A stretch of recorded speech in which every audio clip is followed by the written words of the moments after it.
who haven't started yet, I would probably say my three biggest piece of advice. I guess my number one is be in it for the right reasons. You know, you have to have that passion to want to help people. You know, don't go into it because you like the gym. You know, that was what sparked my first thoughts. But actually, you know, when I was helping this girl, you know, rehab a knee, it was because I liked actually helping her. So be in it for the right reasons, and that means you'll be in it long term. You know, I've seen a lot of people come and go that are in it for the wrong reasons. You know, don't do it because you like the gym and you essentially once told your mate how to do bicep curls right and you thought I can make some money off this. You know, being it for the right reasons is 100% my first thing, and that'll help you be in it, you know, for a long period of time in the personal training game. Yeah, I think don't ever stop learning is probably my second one. Whether that is you know, from a business perspective or even you know, just general education. You know, obviously you guys are doing the initial courses, but you'll appreciate that actually there's only so much that you'll teach people, because you can overwhelm. You know, if you go into it learning absolutely everything, it would take you years to do, and it would overwhelm you, and you'd overthink. You need to do a course, get some experience, do another course, get some experience. So I would say never stop learning. You know, yes, it's a drain on your finances. I've spent tens of thousands on courses, and I don't regret any of that. You know, again, if you're thinking of it long term, you know, it's what you need to do. And as it's gone along, I probably do spend a little bit less than I used to when I first started. Maybe I shouldn't admit that, but it's paid back tenfold without a doubt. So I would say never stop learning, really. Yeah, and then the third one is what I've been banging on about is have a business plan in place. You know, even from the get-go, is, you know, start thinking about what you want to achieve. It's like anything, you know, if you're setting out someone with a training plan, you don't do day to day and just go, what we're going to do today, what we're going to do today. Yeah, it doesn't have to be a long 5-year training plan or whatever, but you would set up a training plan based on what that person wants to achieve. So based on what you want to achieve, think about who you want to train, what you want to do. It makes that sale process a lot easier. If you truly know what you want to do and who you are and all that sort of stuff, as soon as someone comes to see you for a consultation, you don't even mention, you know, it doesn't even feel like a sales process. You just tell them what you're passionate about, what you do, what you want to achieve with them, and it just becomes easy. So I think having thinking sort of business minded in a sense of writing a few things down, having monthly goals or yearly goals or 5-year goals and what you want to be known for, I think will really help even from day one, and that will then follow you through to year 13 like it has with myself. Right, so number one, I would say treat every client as if it was your last ever client. So as if it was going to be the only one you were ever going to put out there. Treat every client like that, because you want to give everybody the best of your service at every possible moment. Mm-hmm. I would say that feeds straight into get some early results, because that's your biggest marketing tool. You know, the fact that you are getting results, that doesn't have to be transformations. You know, your niche could be something else. Mm-hmm. But as long as you're getting results with whatever you're focusing on as your niche, you know, make sure you're getting it. And then third one, I would say be adaptable and relatable at all times, because you're going to see so many different people and you've got to be able to adapt whatever it is you're doing, and you've always got to be able to relate to these people in some way. So, you know, part and parcel of personal training, you're probably going to be a counsellor at some point. So be able to relate to these people. First piece would be to learn as much as you can and take as much as you can from anyone. There's always something that you can learn from another, whether it be another trainer or anyone really. Whether you take something that's a positive, or if you see something you think, you know what, I don't want to be like that. Mm-hmm. You can always take something. So like when I first started, I shadowed a lot of people, And I think that was a really important step, because you take little bits from people, you see things that you like, you don't like, and you sort of find what kind of trainer you want to be. My second piece would be to do what you want to do and not what you think you should be doing. I think because especially nowadays with social media, it's easy to get like pulled this and that way. I think, yeah, it's important to be doing what you're passionate about and what you want to be doing. Obviously the important stuff has got to be done, but yeah, don't follow the crowd. And then the third thing would be to enjoy it, really. And try and have a positive impact on people. Yeah. Well, I think when this all finishes, I think there's going to be a massive boom of people wanting training, because health has been a priority more than others, which is a good thing. So I think getting into the industry in the next 6 months is going to be, I would advise it to someone who's thinking about being a personal trainer, is go do it, because there's going to be a lot of people who want to improve their health. So I think the 3 pieces of advice would be continue your education. Your level 3 is the kind of foot in the door to learn how to do it, and then you need to continue your education. It doesn't always have to be strength and conditioning. It's about how to, like you say, manage your finances.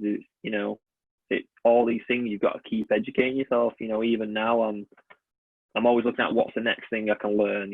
Like sometimes you don't want to do too much learning, but you've got to keep a big block of your time on education and keeping up to date. Number 2, if you're a new trainer, is, I think I said it at the start, is build relationships. Like if you are in a commercial gym, day one, I wouldn't necessarily worry about the members. I would speak to every one of the staff, get to know the cleaner, the manager, the fitness instructors, the lifeguards, and do a day's work as if you're an employee. See how that gym works, because I think Phil Lerney says this, like the gym you work in is like the kind of the present, like the box you're delivering your service in. So if that gym's untidy, it's not going to look good at your thing. So if you're well in with a cleaner, help him out for a day. He might refer you in the future, but build relationships with the staff as well, because you want to go to a place you want to do, and obviously then build relationships with the members. And I think the third thing would be like work hard and smart. Like, get your head down and actually do stuff. I mean, again, I was probably guilty of working hard but not smart. I would spend 12, 14-hour days in the gym and not do that much, if you know what I mean. So like when you say build relationships, write down how many people you want to talk to a day and do that every day and be consistent with it. And again, learn your craft, like the 10,000 hours to become an expert at something like real. Like I think I can say now I've delivered just over 10,000 hours of personal training now. And it's, I thought I knew what I was doing.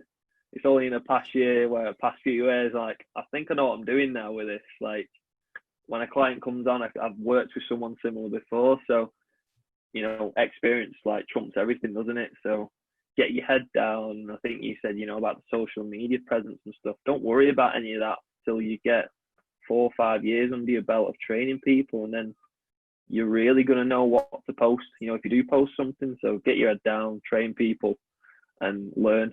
Basically the top 3 things I would say. Right. Yeah.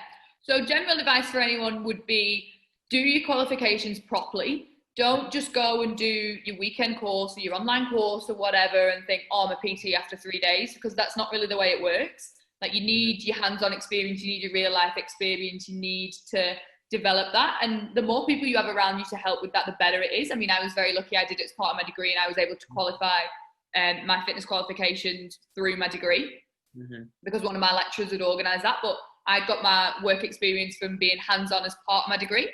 So if I hadn't had that and I'd been thrown into the real world, I wouldn't really know what to do, because it's not the same as like doing your mum session in the gym. Like you're interacting with real people, you're interacting with people who've got different problems, and you've got to keep learning.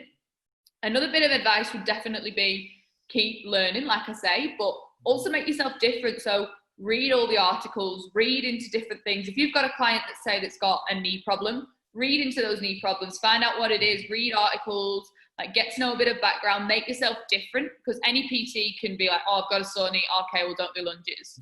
You've got to make yourself different. You've got to offer those alternatives. You've got to keep learning and developing yourself to be able to offer things like that and ultimately make yourself different to the person that's stood next to you on the board. Mm-hmm. And then for anyone really, females in particular, it would be just put yourself out there. The worst that can happen is someone is going to say no to you. It's really not the end of the world. Like, maybe it'll upset you for a day, but you've got to have thick skin. You've got to put yourself out there. If you don't put yourself out there and you don't ask for your opportunities, they're never going to come to you. Opportunities won't come running to you. You're going to have to try and find them, and you're going to have to present yourself to them and say, here I am, kind of thing. Mm-hmm. Okay, perfect. Appreciate that, Amy. There's some lovely bits of advice there, especially about the education and, you know, continuing to learn. It's obviously, a lot of people do say that when we ask, it's massive. You just got to keep learning, haven't you? Yeah, sure. Like, everyone says you learn on the job, which is true. Yeah.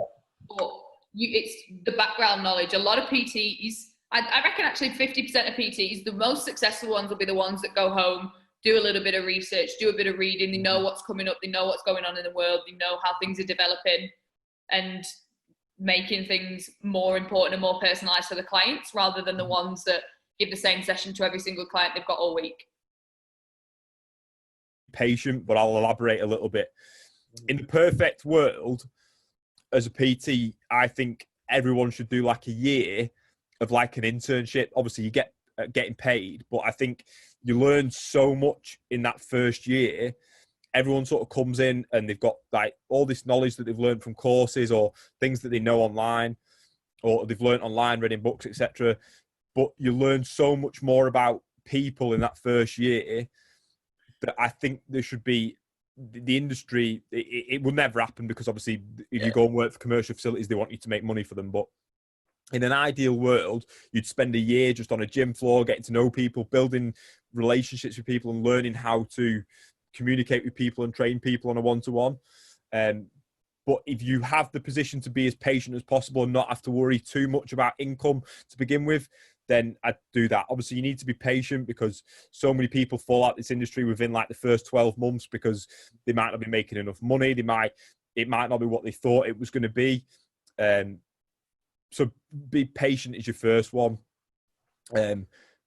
because there's so much to learn in that first sort of 12 months that if you don't see that through, then that's when all the shit times will generally happen. So try and just get through that 12 months, be patient, and you'll progress from there.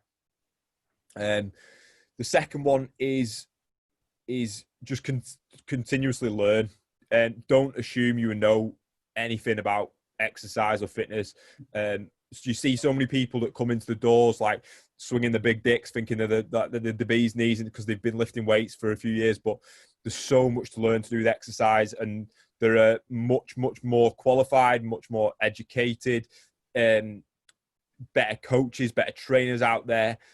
Don't stop learning. As soon as you stop learning and assume you know everything, then you've had it. You've just put a complete plateau in your development as a trainer, as a coach, whatever you want to be, whether you just want to be a personal trainer, whether you want to progress into like strength conditioning, or you want to go into a nutritionist, or you want to be work with like physique athletes and bodybuilders and prep coaches, things like that.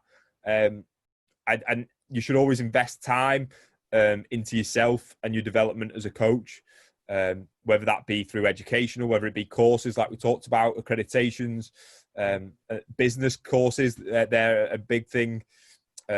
But I think you should always continue sort of professional development. So number one, be patient. Number two is like, don't stop learning. And number three, I'd say is always be yourself. Is you'll there are many sort of flashing objects in the fitness industry, whether it be the next best exercise, whether it be the next best thing. But if you are yourself and you're not like I mean, I'm quite like, I speak to people like I'll speak to you right now. Like, I'm not like, hey guys, do you want to go and do 10 minutes of abs? Like, do you know what I mean? Like, it's just not my style. So and it was something that I've always stuck to. and people will try and push you and pull you in certain ways when you first start the industry. And I think you need to just be yourself, stick to your sort of your morals, essentially your ethics, and be you, because people will like you for you. Clients will like you for who you are, not who you're pretending to be. And eventually you might be all singing or dancing when they first meet you, but when you have a bad day and you can't be asked, you've got to be yourself, and that'll shine through. So I'm a big believer in always being yourself. Stick to what you believe in, stick to what you know, and don't let people push you and pull you around. Make sure you stand up for yourself.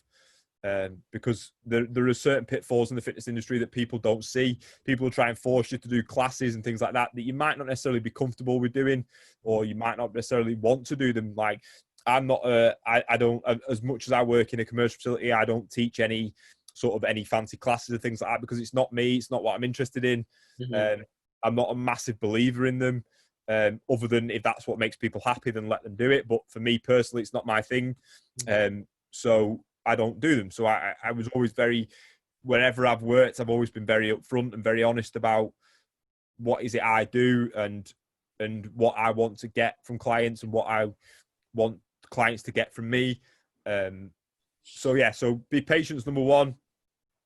Number two is like continuously sort of progress, keep learning, developing as a coach and not an athlete, as a coach and as a trainer.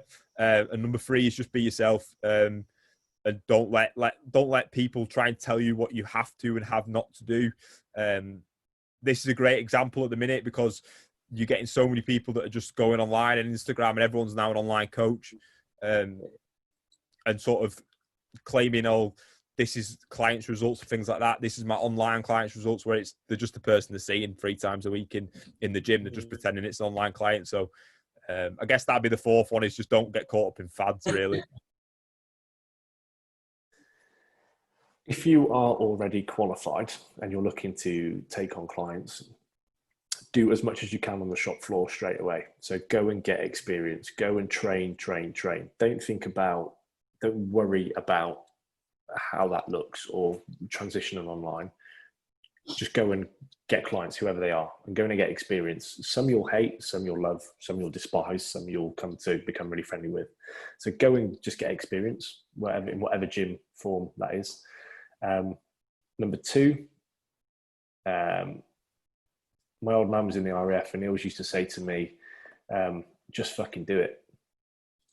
So what have you got to lose? I was 30 when I set the fitness truck up. I'd been in and out of a number of careers, and I just thought, you know what, fuck it, I'm going to have a go. And I've not looked back. I was selling diesel. I didn't tell you earlier, when I first set up the truck, I was training in the morning and evening, and I was selling diesel in the day. So I just believed in what I was doing. And number three, just be personal. Don't be a dick. If you start getting clients, don't be somebody that you're not. Try not to be somebody that's fake. People don't buy fake programs. People don't buy fake people. People buy people. And if you can engage with people on a personal level, you'll have so much more success as an individual with those people.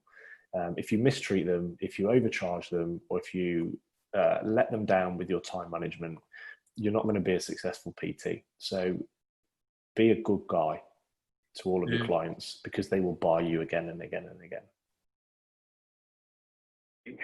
Do your research. I think, a lot of people come onto the courses and just think, I'm going to learn the basics, and then I'll create these funky magic exercises. There's not this level 3. You get your level 3 manual, but there's no kind of extra package where you go, that's how you actually apply it.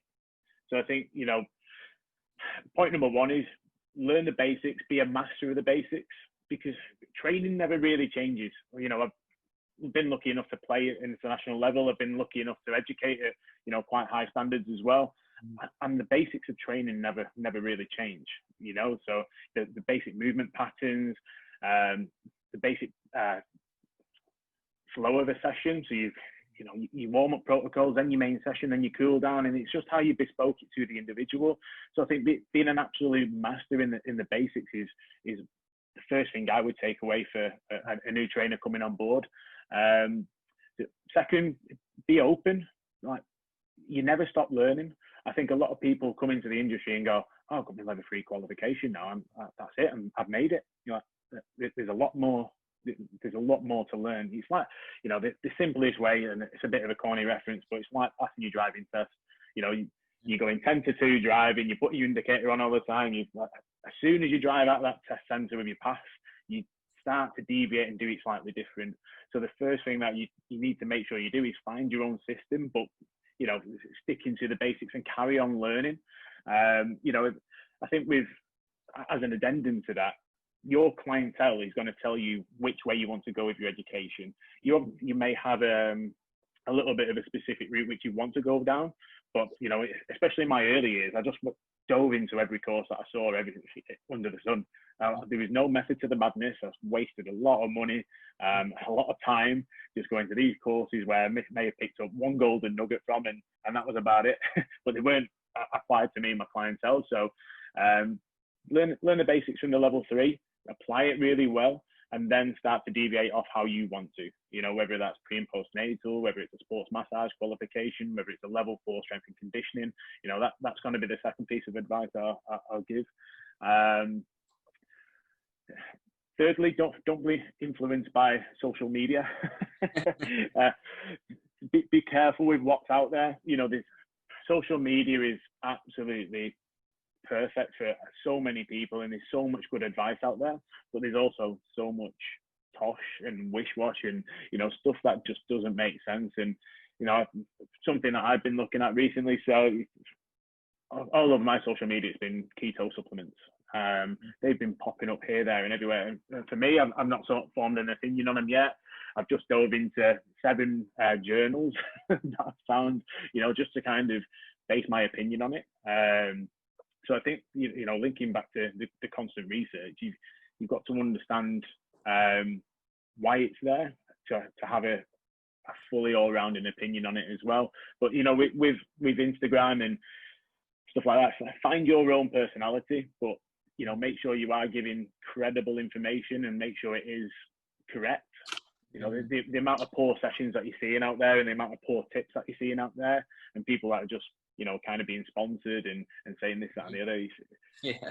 It's hard, isn't it? You know, it's just a never-ending minefield. You know, and the first thing would be to get yourself a mentor who's been there and done it, because, like I said, I think we talked about the stats earlier, and the stats are frightening for new PTs and how many actually drop out the industry after the first year. I think it's around about 90%. Because people obviously do very short courses. I know that which is great about your courses, that you spend a bit longer and educating them for longer rather than just doing a 6 weeks and off they go. They go into the gym, they have a qualification, they have no idea what they're doing. So, you know, get yourself a mentor who can show you and kind of give you targets each week and help you build your business. That'll be the first one. The second one would be probably to set your stall out early with a client. So when you get a client, know what PT you want to be and like set your standards from the start. So I'll give you an example. When I first started in PT in Wigan, I had signed a client up, and obviously like you go through your goal setting or whatever, but literally after I think a month of training her, she trained with me twice a week, but she didn't really do anything else. And she never would give me like one nutrition diary or things like that. After a month, she hadn't lost any weight. Her goal was to lose weight. She hadn't lost any weight. And obviously I've been asking her for nutrition diaries every week, but nothing. She then went and was telling everyone in the gym that I was a bad PT. I didn't know what I was doing. And so from that point on, every time I sit with a client, when we go for a goal setting session, we have obviously the main goals and stuff, then we talk about the process of how we're going to achieve it. So we'll talk about what we're going to do on a weekly basis to get them to their goal. So, and I'll just be direct, and I'll say I'll put the responsibility on the client, and I'll say, if you do these things consistently, you'll reach your goal. Okay, and then if you don't, then I'll take the responsibility and I'll change something and make it right. So if you don't do any of that, okay, and you don't do that consistently, then I can't be responsible whether you achieve your goals or not. So you kind of put the responsibility on them, and that's what a big thing is: set your stall out, what you yeah, like what you expect from them, so that you're both on the same page. And the third one would be to organize your diary and actually stick to it and be productive. So when you do start in the gym and stuff, you might not have a clue where to start, what to do. You're just kind of walking around the gym aimlessly. You might sit in the staff room, play on your phone. You might go do some weights and whatever. But by the time you might have been in the gym for 8 hours, you might not spoke to anyone. You might not done anything productive. So I would say, organize your diary and have things set up. So when you're trying to build your client base, you might be, okay, from 9 to 9:30, I'm doing lead generation. I'm going to go speak to people on the gym floor. Then it might be 10 to 11, I'm going to train. Then you set blocks throughout the day and actually have things booked into your diary, and you stick to them and be productive when you're in the gym, rather than just being there and saying, oh, I've been in the gym for like 10 hours today, but actually done jack shit. So just kind of actually be productive when you are in the gym.